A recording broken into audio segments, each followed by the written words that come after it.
What is going on, YouTube? It is PJ here with the sexiest skateboarder in the South. Hello there. How's everybody doing today? We are here for a very, very special review. The review is for Obi-Wan Kenobi. The first two episodes just dropped on Disney Plus today. And we are so excited to be bringing you this. This is our live reactions immediately following the first two episodes of the Obi-Wan Kenobi miniseries. Before we get into our review, I just want to say, wow. Yeah, man. like that was... My mind is... Let's just get this out on the table, right? Your table. How long, as Star Wars fans, have we been asking for something for Ewan McGregor to come back and re-portray Obi-Wan? Right? Like, in the history of being Star Wars fans and growing up with the prequels and, you know, now the sequel trilogy and everything, and to have this, I think it's a dream come true for, like, all Star Wars fans. I want more, man. I can't wait till next week to see what happens next. It is... Oh, I'm excited. It's already... I feel like it's already, like, answering some questions, too. Oh, yeah. Or, like, some things that maybe, like, A New Hope set in place. And it's, like, already answering questions that I didn't have. And giving me more questions that I look the answers to. But, dude, oh my god, dude. It's solid. So, no spoilers. We can't spoil anything. And Curtis will tell you Obi-Wan this. Kenobi is in the show, though. I can tell you that. So Curtis will tell you this. I'm very much an action-driven person when I watch my shows and when I watch my movies and stuff. I want the blood, I want the violence, I want the action, I want the explosions. The first episode of this show, there was one little action scene, and it was at the end. And I actually thought it was the weakest part of the episode. I thought the exposition was phenomenal. I thought the writing was on point. As Curtis said, we're not going to go into any spoilers. But I will say that the little girl in this show, when you guys watch it and you guys see who the little girl is meant to be in the canon of Star Wars... The little girl is my favorite part of the Obi-Wan Kenobi show so far. She's pretty rad. Just her spoilers. Just her attitude, the way she's written, the way she's detailed. I think her character is phenomenal. Seeing some of the planets and seeing the new planet, we're not going to go into spoilers, but I think the new planet's actually pretty cool. I'm not sure about you, but I like the new planet. The galaxy building's pretty sweet. Mm-hmm. I would say world building, but it's a galaxy. Yeah. Now there's a lot of what would you say, expanded canon, like the Inquisitors and stuff like that are in here. So I would say, like, if you guys have played Jedi Fallen Order or have watched Boba Fett. A lot of that expanded canon stuff is in here with, like, the Inquisitors and stuff. So that is here. I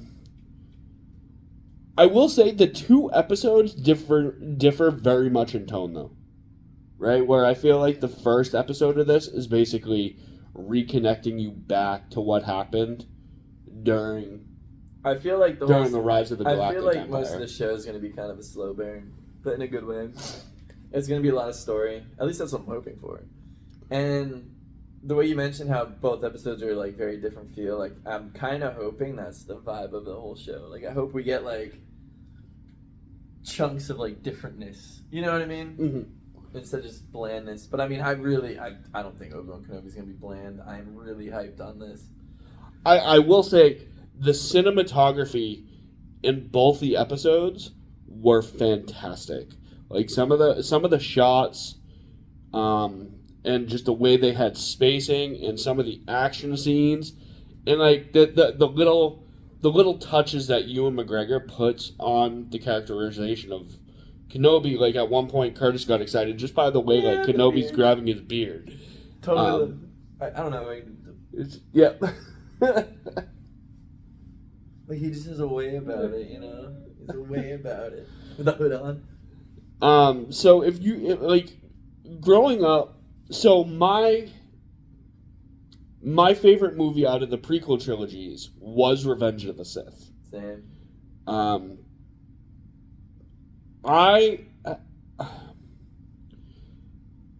I would say Revenge of the Sith is very Shakespearean, right? Because it's Anakin's fall from grace, right? Like it's a tragedy. It's written as a lover's tragedy, right? So the whole reason why Anakin is doing what he does is to save Padme. Like if you think about it, like throughout the course of the whole prequels, what Anakin does horrible things in the name of saving the people he loves, right? Like when he murdered the Sand People, it was because they murdered his mom. When he murdered the younglings. When he murdered the younglings. I can't... When he slaughtered his kids. I can't... Okay, so like... Anakin's kind of a dick. So, here's where me and Curtis differ. With our love of Star Wars. And he'll tell you to this until he's blue in the face. Like my lightsaber. Exactly. My lightsaber is red. He's a Sith.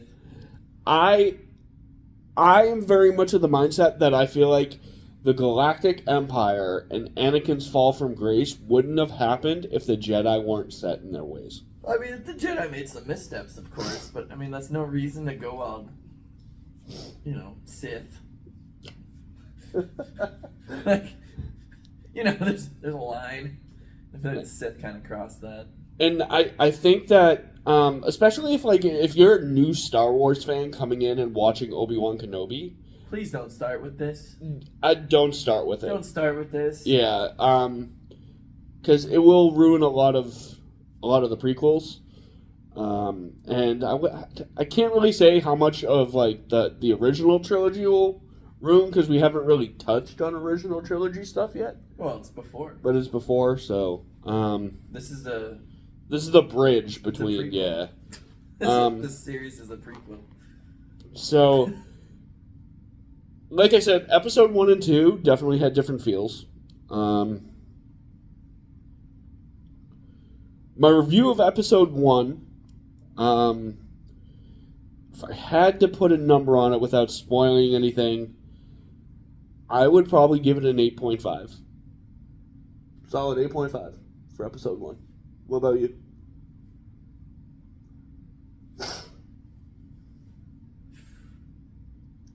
Maybe I'm riding high on this still. I'm going to say 10. I'm just going to get it out of the way. Episode 2 as well. Just 10. So I'm just pulling the rose-colored glasses off here because he's clearly in honeymoon phase right now. Yeah. I will agree with him. Episode 2, 10 out of 10. 10 out of 10. I think the action sequences were phenomenal. I thought the pacing of the episode was on point. The cinematography was insane. Yet again, the little actress that plays a character in this, there's the beat for beat with her. The banter between her and Obi-Wan was very, very reminiscent of him and Anakin during the prequels, which I thought, and I believe I mentioned that to you in the middle of the episode, where I was like, this is very Anakin-y. It's very Obi-Wan and Anakin. And in the tease at the end of the episode, I don't want to spoil it, but the tease, it's been years since I've yelled at my TV because an episode ended and left me on a cliffhanger and I have to wait. Oh yeah, Disney. I like that. I like that Disney Plus does this with their shows. Yeah, I'm not a binger at all. I hate binging. I like an episode or two.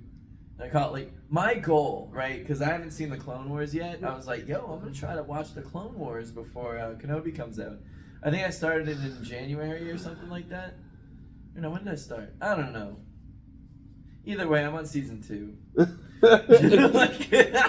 Just to put it in perspective, it's 7 seasons long. Yeah, I'm on season 2. So I think the last, and this is funny too, and I mentioned this to Curtis too. Obi-Wan Kenobi is Star Wars 24.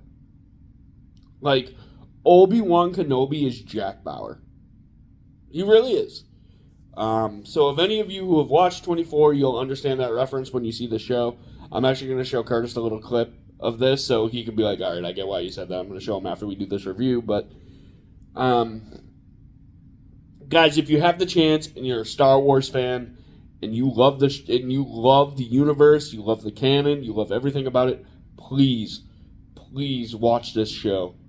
We're only 2 episodes in, and only 2 episodes available. Well, that's why I'm saying we're only 2 episodes in. There's going to be 4 more episodes, 1 more each week. I have to say, as of right now, I think this is going to be, depending on how it goes, and depending on how it ends, and depending on how Battle of the Heroes Part 2 is, this might be in the running for my show of the year. I definitely, between this and Stranger Things Season 4, I think we got some very good entertainment. Andor's coming, too. Andor's coming. No buts, though. So dumb. Nice. I'm so glad we got that in here. Anyways, yeah. Just a little bit of housekeeping before we finish up. It is Friday. That means my boy, For the Love of It, got a new video up today. Came out on time. Yeah, it's crazy what happens when we actually stick to scheduling. Yeah, it's hard. So if you guys can, please like, rate, subscribe down below. Leave any comments, questions, let us know. Don't forget to subscribe, like to his channel, For the Love of It. For the Love of It. We will be doing more stuff later on. We will be doing weekly reviews of Obi-Wan Kenobi. So I am excited. And we're actually going to try to hopefully start up a podcast. So we're going to try to work that out because I want to do something like that. So yeah. Anything you want to say about episode 2, episode 1 before we get out of here? They were awesome. Yeah? Yeah. I don't know what else to say without spoiling anything. And I definitely don't want to spoil anything. But, Ian McGregor, he's awesome.